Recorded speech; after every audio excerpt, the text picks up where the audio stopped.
আহ MD মুনতাসিন ইসলাম, আপনি লিখেছেন একজন জেনারেল পড়ুয়া হয়ে পড়াশোনার পাশাপাশি দ্বীনের পরিপূর্ণ জ্ঞান অর্জন কিভাবে করা সম্ভব? দ্বীনের উপর টিকে থাকার জন্য করণীয় কি?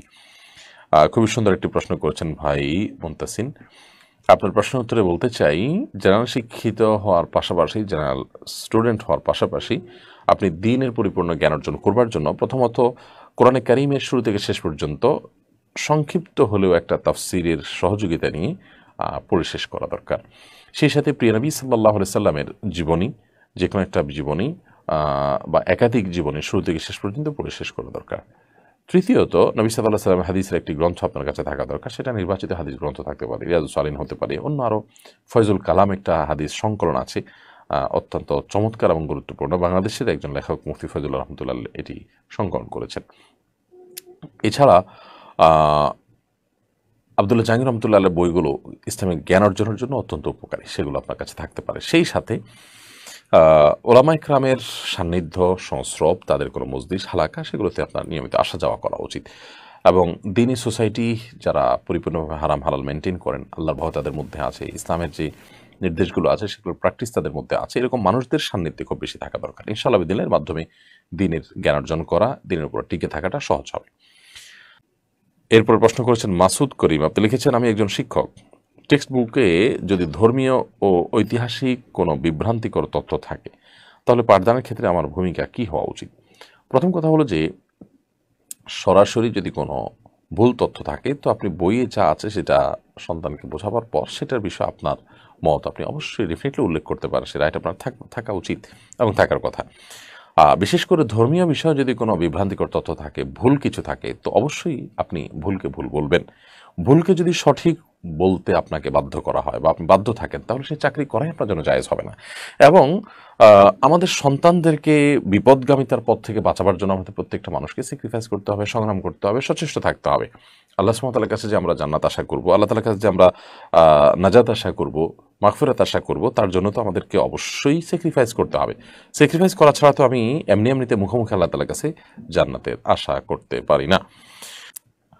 সাজিদুল ইসলাম শুভন, এই আইডি থেকে আপনি লিখেছেন যে সকল ইসলামী গজলে বাদ্যযন্ত্র ব্যবহার করা, সেগুলো শোনা জায়েজ হবে কিনা? অবশ্যই না। যেই সমস্ত গজলে বাদ্যযন্ত্রের ব্যবহার হয়ে থাকে, সেগুলো শোনা অবশ্যই হালাল হবে না। কারণ বাদ্যযন্ত্র, এটার ব্যবহার ইসলাম হারাম করেছে। বা বাদ্যযন্ত্র দ্বারা যে ধরনের উন্মাদনা তৈরি হয়, সে ধরনের উন্মাদনা যদি আপনার মুখে কোনো প্রাকৃতিক আওয়াজ থেকেও সৃষ্টি করা হয়, সেটাও ইসলাম হারাম করেছে, সেটাও হারাম। যেহেতু হারাম, অতএব ব্যাকগ্রাউন্ডে হারাম মিউজিক থাকলে, আপনার গানের কথা যদি ভালো কথাও হয়, ইসলামের কথাও হয়, তারপরেও সেটা কিন্তু শোনা জায়েজ নাই। বিধায় এগুলো থেকে আমাদের বেঁচে থাকতে হবে। এরপরে শিহাব খান আপনি লিখেছেন, আগে নামাজে অন্যরকম মজা পেতাম, কিন্তু ইদানিং নামাজে তেমন কোনো আগ্রহ দেখছি না। কোনো কারণ ছাড়াই নামাজ কাজা করে ফেলি, অন্যান্য আমলেও আগের মতো শান্তি পাই না, করণীয় কি? ভাই শিহাব খান, দেখুন, প্রথম কথা হলো যে নামাজে যে মজা আমরা পাচ্ছি না, এর অন্যতম একটা কারণ হলো যে আমরা আমরা নানা রকমের গুনাহে লিপ্ত। এর একটি হলো যে হারাম উপার্জন। হারাম উপার্জনের ফলে মানুষের কিন্তু ইবাদতের স্বাদ নষ্ট হয়ে যায়, ইবাদতের তৃপ্তি মানুষ হারিয়ে ফেলে। আরেকটা হলো চোখের গুনাহ, চোখের জেনা, চোখ দিয়ে অপাত্রে দৃষ্টিপাত করা, হারাম জিনিস দেখা, এগুলো ইবাদতের স্বাদকে মানুষের নষ্ট করে দেয়। এই জন্য এই বিষয়গুলোতে যদি আপনি বেঁচে থাকতে পারেন, ইনশাআল্লাহ বিধানে ইবাদতের তৃপ্তি এবং স্বাদ পাওয়াটা তুলনামূলক সহজ হবে। এবং সেই সাথে নামাজের মধ্যে বিশেষ করে আমরা যা পড়ি, সেটা সূরা হোক, দোয়া হোক, তাসবিহ হোক, সেগুলোর অর্থ আমাদের বোঝা দরকার। এবং বুঝতে পারলে আমরা সেগুলো মাথায় আনতে পারবো এবং সেগুলোর কথা চিন্তা করতে পারবো এবং ইবাদতটাকে আমরা এনজয় করতে পারবো ইনশাআল্লাহ তাআলা। ফুয়াদ মাহমুদ, আপনি লিখেছেন, রাসূলুল্লাহ সাল্লাল্লাহু আলাইহি ওয়াসাল্লামের মেরাজ কি স্বপ্নযোগে হয়েছিল নাকি শ্বশুরে হয়েছিল? কোরআন সুন্নাহর আলোকে জানতে চাই। ভাই ফুয়াদ মাহমুদ, নবী করিম সাল্লাল্লাহু আলাইহি ওয়াসাল্লামের মেরাজ স্বপ্নে হয়েছে নাকি রূহ এবং আত্মার জগতে বা আত্মিকভাবে হয়েছে, নাকি সশরীরে হয়েছে? এ বিষয়ে ঠিক এরকমই, অর্থাৎ তিনটি মতই পাওয়া যায়। স্বপ্নযোগে হয়েছে কিছু কিছু মানুষ বলেন, তবে সেটি পৃথিবীতে ম্যাক্সিমাম স্কলার বা মুসলিম গণের মতে সঠিক নয়।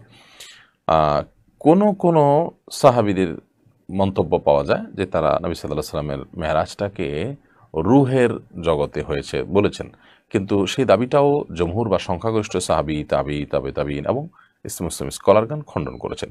বরং সংখ্যাগরিষ্ঠ আলেমদের মত নবী সাল্লাল্লাহু আলাইহি ওয়াসাল্লাম মেরাজটা সশরীরে হয়েছে। সশরীরে হয়েছে তার একটা প্রমাণ হলো আল্লাহ রাব্বুল আলামিন কোরআনে কারিমে বলেছেন, সুবহানাল্লাযী আসরা বিআবদিহি, আল্লাহ তাআলা তার বান্দাকে রাত্রিকালীন ভ্রমণে তুলে নিয়ে গেছেন বা উঠায় নিয়ে গেছেন বা ভ্রমণ করিয়েছেন। তো এই যে রাত্রিকালীন ভ্রমণে আল্লাহ তাআলা তার বান্দাকে নিয়ে গেছেন, এইটা বলার মানে বান্দা বলতে কারোর আত্মাকে বোঝায় না, বান্দা বলতে পুরো শরীর সহ গোটা মানুষটাকেই বোঝায়।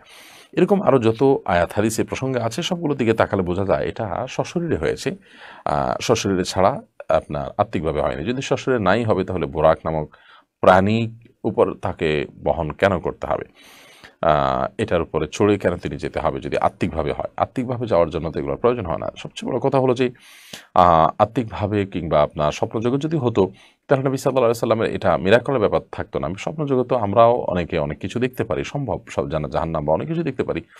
তার সেই ঘটনাটা মিরাকল ছিল এবং সেটাকে অস্বীকার করেছিল মক্কার মুশরিকরা। সেটা কেন হয়েছে? যদি স্বপ্নযোগে হতো তাহলে তো এটাকে কেউ অস্বীকার করার কোনো কারণ থাকতো না। বিধায় নবী সাল্লাল্লাহু আলাইহি ওয়াসাল্লামের মেরাজ সশরীরে হয়েছে, এটি হলো অধিকতর গ্রহণযোগ্য মত এবং সংখ্যাগরিষ্ঠ আলেমদের মত। জান্নাতুল মামুন আপনি লিখেছেন, ইদানিং দেখছি মাদ্রাসায় পুরুষ শিক্ষক ধর্ষণ করছে, খুন করছে, এসব নিয়ে কেন আপনারা কথা বলেন না? তাদের বিচার কেন দাবি করেন না? বোন, আপনার প্রশ্নের উত্তর আমরা বলতে চাই, এ বিষয়ে যখনই আমাদের সামনে আসে আমরা কথা বলার চেষ্টা করি। আপনি আমাদের সম্পর্কে একটু ঘাটাঘাটি করলে বা আমাদের পেজে যদি একটু পেছনের দিকে যেতে থাকেন বা সার্চ দিতে থাকেন, ইনশাআল্লাহ বিদিনিল্লাহ এই বিষয়ে আপনি অনেক কিছু পেয়ে যাবেন।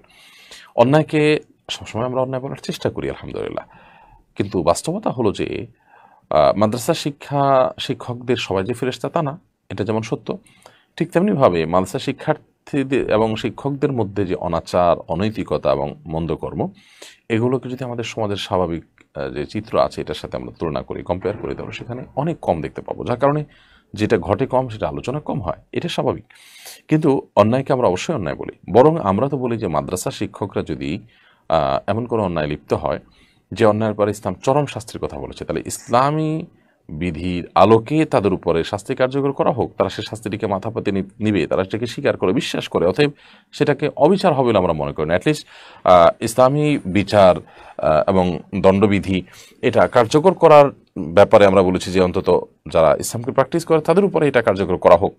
অতএব এ বিষয়ে আমরা কথা বলছি না তা কিন্তু না, কথা অনবরত বলছি। অন্যায় অনাচার যেখানেই হোক সেটা বন্ধ হতে হবে। আরেকটি জিনিস আমাদের মাথায় থাকা উচিত, পুরো এনভায়রনমেন্ট, পুরো পরিবেশটা যদি আমরা নষ্ট করে ফেলি, সেটা যদি ব্যভিচার, ধর্ষণ সহায়ক হয়, তাহলে সেক্ষেত্রে আপনি বলেন, মাদ্রাসার ছাত্র বলেন, জেনারেল পড়ুয়া বলেন, আমি বলি, অন্য কেউ বলেন, আমরা কেউ কিন্তু মুক্ত থাকতে পারবো না। অর্থাৎ পুরো পরিবেশটা যখন নষ্ট হবে তার দুর্গন্ধের আঁচ, তার আগুনের আঁচ আমাদের সবার গায়ে কম বেশি লাগবে। বিধায় মূল জায়গাটা ফোকাস করা উচিত। এখানে ব্লেমের ব্যাপার না যে স্কুল করছে না, মাদ্রাসা করছে, আলেম করছে না, সাধারণ শিক্ষিত করছে, ব্লেমের ব্যাপার না। ব্যাপারটা হলো যে আমরা যদি সমাজটাকে নষ্ট করে ফেলি তাহলে সেই নষ্টের কুপ্রভাব আমাদের উপরে পড়বে। আব্দুল হাকিম লিখেছেন, শবে বরাতের কোনো বিশেষ আমল আছে কিনা? শবে বরাত যেটাকে আমরা বলছি সেটি কোরআন হাদিসের ভাষ্য অনুযায়ী মূলত লাইলাতুন নিসফ মিন শাবান বা শাবানের মধ্য রজনী। এই শাবানের মধ্য রজনীতে কোরআন এবং হাদিসের আলোকে বিশেষ কোনো করণীয় বর্ণিত হয়নি, বরং আল্লাহ রাব্বুল আলামিন এই রাতে হিংসুক এবং মুশরিক ছাড়া অন্য মানুষদেরকে ক্ষমা করেন, এমন বিভিন্ন হাদিস বর্ণিত হয়েছে। সে আলোকে একজন মানুষ নিজেকে হিংসা থেকে মুক্ত করার চেষ্টা করবেন, আল্লাহর ক্ষমার উপযোগী করার চেষ্টা করবেন। বাকি একেবারে পার্টিকুলার কোনো আমল, সুনির্দিষ্ট কোনো আমলের কথা আলাদা করে বলা হয়নি। যে সমস্ত আমলের কথা আমরা শুনতে পাই এগুলো বিশুদ্ধ কোনো হাদিস দ্বারা প্রমাণিত নয়।